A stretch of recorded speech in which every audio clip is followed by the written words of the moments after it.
अस्सलाम वालेकुम students, welcome करते हैं एक न्यू वीडियो के साथ आपको। लेक्चर जो आज का है वो है पार्ट्स ऑफ स्पीच के ऊपर।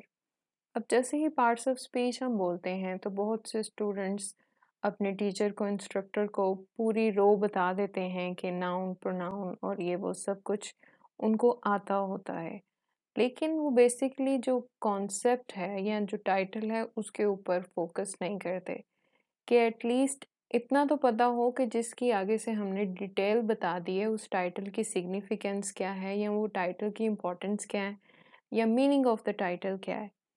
तो जब पार्ट्स ऑफ स्पीच की बात करते हैं तो सबसे पहले स्पीच का पता होना चाहिए, देन उसके पार्ट्स के बारे में, यानी एक चीज़ पता होगी तो ही उसके आगे से फर्दर डिवीजन का आइडिया होगा। और पार्ट्स ऑफ स्पीच की अगर बात करें तो प्रीवियस वीडियो में आपको ये बताया कि लैंग्वेज क्या होती है। तो लैंग्वेज को अमली तौर पर बोलने के जो अमल होता है उसको स्पीच कहते हैं, ठीक है। The term part of speech refers to the role a word plays in a sentence, कि पूरे जुमले में जो कुछ वर्ड्स होते हैं जो जब वो अपना किरदार अदा करते हैं या जिसकी जो खासियत होती है उसको सारे को कलेक्टिवली क्या कहते हैं कि वो फंक्शन है किस चीज़ का, स्पीच का। और दूसरी लाइन लिखी हुई है कि every word is a part of speech, कि जो भी हम लफ्ज़ बोलते हैं, अल्फाज बोलते हैं या लफ्ज़ बोलते हैं, वो सब क्या है, पार्ट ऑफ स्पीच है, यानी बोलने के अमल का हिस्सा है। अब अगर आप ये दो इमेजेस आपके सामने हैं, अगर आप इसको देखें तो जो भी लेफ्ट वाली की पहले बात कर लेते हैं कि जो लेफ्ट पे इमेज है फ्लावर की, एक पिंक फ्लावर है। तो अगर इसको देखते ही जो आपके माइंड में एक वर्ड क्लिक किया है, on the other hand right side पे जो आपको वाइट बोर्ड नज़र आ रहा है, एक टीचर खड़ा है और उसके हाथ में एक रेड बॉल पॉइंट है, पेंसिल है या बोर्ड मार्कर है, और जो बेसिक इमेज है वो क्या है, एक वाइट बोर्ड की। यानी इस स्लाइड में आपको दो इमेजेस नज़र आ रही हैं, एक फ्लावर और एक वाइट बोर्ड। तो इन दोनों को, इमेजेस को देखते ही जो दो चीज़ें आपके दिमाग के अंदर जो इनके नाम हैं वो जो क्लिक किए वो क्या है, बेसिकली नाउन। यानी किसी भी चीज़ का नाम, किसी शख्स का नाम, किसी जगह का नाम, उसको आप इंग्लिश में कहते हैं नाउन। तो यही बेसिक आज का हमारा टॉपिक है। अगर आप डेफिनेशन देखें प्रॉपर के what is noun, a noun is a naming noun, ठीक है, किसी भी चीज़ का नाम है ये। चीज़ अब इंसान भी हो सकती है, जगह भी, और चीज़ इटसेल्फ कोई मटेरियल भी। It can be name of a thing, place और पर्सन। इसकी एग्जांपल्स हैं नीचे, रोज़, हाउस, लैपटॉप, मोबाइल, पर्सन। यानी कोई फूल, कोई घर, लैपटॉप, मोबाइल फ़ोन जिसको आप कहते हैं, या कोई शख्स, ये सब क्या हैं, ये सब नाउन हैं। आगे से नाउन फर्दर डिवाइड हो जाता है, ठीक है, उन चीज़ों को अलग अलग करना, उनकी स्पेसिफिक क्वालिटीज़ की बेस के ऊपर नाउन जो है फर्दर डिवाइड होता है। नाउन की इटसेल्फ डेफिनेशन क्या है, किसी भी चीज़, जगह या शख्स के नाम को क्या कहते हैं, नाउन। अब इसके आगे जितनी टाइप्स हैं वो आगे हम लोग पढ़ते हैं। अब अगर हम देखें कि टाइप्स ऑफ नाउन क्या हैं तो वो है हमारे पास मेजर 5, ठीक है। नाउन को फर्दर 5 हिस्सों में डिवाइड कर दिया गया है ताकि वो और स्पेसिफिक हो जाए, ठीक है, बच्चों को समझने में आसानी हो कि नाउन की कितनी टाइप्स हैं, उनको अलग अलग टाइटल दे दिया गया। सबसे पहली टाइप है common noun, proper noun, collective noun, abstract noun और मटीरियल नाउन। कॉमन नाउन आपको उसके वर्ड्स से ही पता चल जाएगा कि इसका क्या मतलब है, जो कि आम हो। प्रॉपर जो कोई खास हो, स्पेशल हो। कलेक्टिव कहते हैं इकट्ठे को, ठीक है, कॉम्बिनेशन को, दो या दो से ज्यादा को। एब्स्ट्रैक्ट कहते हैं जिसको छुआ ना जा सके। एब्स्ट्रैक्ट कहते हैं कुछ ख्याली सी चीज़, ठीक है। और मटेरियल कंक्रीट को कहते हैं, फिजिकल जिसको कहते हैं जिसकी कोई हालत हो। एब्स्ट्रैक्ट आप बेसिकली कह लें अनटचेबल, और मटेरियल को कह लें आप टचेबल या कंक्रीट। तो ये सारी 5 हैं नाउन की टाइप्स।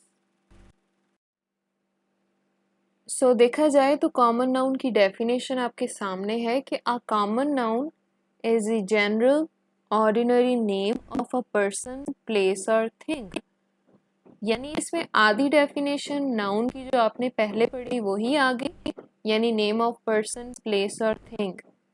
बाकी का जो 50% है वो कॉमन को और उन्होंने वर्ड्स कॉमन के अलावा वर्ड यूज कर दिए, जैसे कि कॉमन को जनरल भी कहते हैं, कॉमन को ऑर्डिनरी भी कहते हैं। तो ऐसा नाउन, ऐसा किसी चीज का, शख्स का या जगह का नाम जो कि कॉमन हो, जनरल हो, बिल्कुल आम सा हो, उसको कहेंगे कॉमन नाउन। उसकी एग्जांपल्स बिल्कुल आपके सामने हैं, a boy, a girl, a mother. ठीक है, garden, parks, Joyland, country, village, mobiles, clothes, kurta, table, ये कोई भी हो सकते हैं। ठीक है, आम, आम गांव, आम लड़का, आम लड़की, आम बाग बगीचा, आम फोन। ठीक है, आम सा कुर्ता, आम कपड़े, यानी बिल्कुल जो जनरल नाउन है वो ये आपके सामने सारी एग्जांपल्स लिख दी हुई हैं। अब इसी का जो ऑपोजिट होता है उसको हम कहते हैं proper noun. So, a proper noun is a special name of a particular person, place or thing. वही डेफिनेशन 50% नाउन की डेफिनेशन और 50% प्रॉपर को क्या कहते हैं उसका सिनोनिम लिख दिया कि प्रॉपर को स्पेसिफिक या स्पेशल कहते हैं। ठीक है, किसी भी चीज, जगह या शख्स का खास नाम, उसको क्या इंग्लिश में कहेंगे proper noun. For example, Ali, कायदे आजम, रावी या चनाब, शालीमार बाग, सैमसंग मोबाइल या खादी कुर्ता। ठीक है, अब आप प्रॉपर और कॉमन नाउन को जरा कंपेयर करें। जो एग्जांपल्स दी हैं वो रिदम के साथ दी हैं कि आ बॉय की जगह अली। आ बॉय जो है कॉमन नाउन है, अली जो है प्रॉपर नाउन है। ठीक है, अगर किसी गांव का नाम अ विलेज, वो होगा कॉमन नाउन। और अगर आप किसी गांव का नाम लिखते हैं जैसे कि सारोकी विलेज या और कोई भी गांव का नाम, तो वो क्या हो जाएगा, खास हो जाएगा, स्पेशल हो जाएगा, प्रॉपर नाउन हो जाएगा। On the other hand, Samsung mobile, कोई भी मोबाइल या सैमसंग मोबाइल। ठीक है, तो सैमसंग स्पेशल हो जाएगा, स्पेसिफिक हो जाएगा, प्रॉपर हो जाएगा। ऐसे ही लड़कियों को अगर एग्जांपल दी जाए कि खादी का kurta, that will be special, that will be proper noun. On the other hand, सिर्फ कुर्ता अगर लिखा हो तो that will be common noun, कि वो कोई भी हो सकता है। अच्छा, कलेक्टिव नाउन, उसकी डेफिनेशन आप देखें कि a collective noun is the name of a group और कलेक्शन ऑफ सिमिलर पर्सन। यानी अब ग्रुप बनता ही एक जैसी चीजों का है। ठीक है, कोई भी इरेगुलर चीजें जो आपस में मिलती जुलती ना हो, उनका ग्रुप नहीं बन सकता। जैसे आप क्लासरूम में होते हैं, आपका अपना ग्रुप होता है। ठीक है, अगर आप एक क्लास हो, यानी कि अगर आप एफएससी के स्टूडेंट्स हैं तो आपका अलग ग्रुप है, अगर आप आर्ट्स के स्टूडेंट्स हैं तो आपका अलग ग्रुप है। यानी कि आप में सिमिलैरिटी क्या है, आपका साइंस सब्जेक्ट या आपकी आर्ट्स सब्जेक्ट। तो ग्रुप हमेशा सिमिलर चीजों का बनता है, सिमिलैरिटी को देख के ग्रुप बनता है। ठीक है, तो ग्रुप क्या कहते हैं, वो सिमिलर चीजों को। फॉर एग्जाम्पल, आप फेसबुक ग्रुप, ठीक है, वो ग्रुप जो सारों का सारा फेसबुक यूज कर रहा है। A committee, a team of cricketers, a herd of cattle, a bouquet of flowers. ठीक है, यानी कि फ्लावर्स का बुके हो गया, क्रिकेटर्स की टीम हो गई, फेसबुक ग्रुप हो गया, व्हाट्सएप ग्रुप हो गया, सब के सब क्या हैं, कलेक्टिव नाउन की एग्जांपल्स हैं, ग्रुप में हैं और सिमिलैरिटी को फेस कर रहे हैं। Collective noun is the name of a group और कलेक्शन ऑफ सिमिलर पर्सन। अच्छा, नाउन की जब बात की जाती है तो ज्यादा जो ट्रिकी होता है, जो कंफ्यूजिंग होता है, वो दो होते हैं, लास्ट वाले जिनकी अभी हम बात करने लगे हैं, एब्स्ट्रैक्ट नाउन और मटेरियल नाउन या कंक्रीट नाउन भी उसको कहते हैं। अब ये क्यों ट्रिकी है, इसकी डेफिनेशन कोई नहीं बताता, ठीक है। इसकी डेफिनेशन अभी लिखी हुई है, उसको आपने गौर से पढ़ना है, सुनना है और उसको मेमोराइज करना है, ताकि कल को कोई भी अगर आपसे पूछे कि एब्स्ट्रैक्ट नाउन क्या है या कंक्रीट नाउन क्या है, तो उसका आइडिया आपको इसकी डेफिनेशन से क्लियर होगा। वैसे तो आप उसको रट लेंगे, ये जो मैंने एग्जांपल्स दी हुई हैं, लेकिन एग्जांपल से पहले उसकी डेफिनेशन समझना ज़रूरी है। तो by definition, an abstract noun is the name of a quality that persons और थिंग्स हैव, यानी ये वो क्वालिटी है जो कोई शख्स या कोई चीज़ अपने पास रखती है। एक्शन दे टेक, कोई भी अमल जो वो करते हैं, और स्टेट दे फाइंड देमसेल्व्स इन, या कोई भी हालत जिसमें वो मौजूद होते हैं। अब इसकी एग्जांपल है काइंडनेस, यानी कि काइंडनेस से किससे बिलोंग करेगी, किसी पर्सन से, ठीक है। तो पर्सन, थिंग, ये किसको रेफर कर रहे हैं, नाउन को, चीज, शख्स, नाउन। काइंडनेस क्वालिटी है दैट पर्सन और थिंग्स हैव। ब्रेवरी, ये भी कोई शख्स रख सकता है। ब्यूटी किसी चीज की हो सकती है, किसी शख्स की हो सकती है। Darkness love and affection. Kindness, bravery, beauty, darkness, love and affection, ये सब एग्जाम्पल हैं एब्स्ट्रैक्ट नाउन की, और एब्स्ट्रैक्ट कहते हैं अनटचेबल को, यानी इन शॉर्ट ये वो क्वालिटीज हैं, दीज आर अनटचेबल, इनको छुआ नहीं जा सकता। अब अगला जो है लास्ट वाला, वो इसका टोटल ऑपोजिट है। So material noun is the name of a substance of which things are made, यानी वो चीजें, थिंग्स आ गया ना नाउन, यानी जिससे चीजें बनी गई हों, वो क्या होगा, गोल्ड, सिल्वर, कॉटन, मार्बल, कोई भी ऐसा सब्सटेंस, एलिमेंट जिसे कोई चीज बन गई हो, ठीक है, उसको कहेंगे मटेरियल नाउन, कंक्रीट नाउन।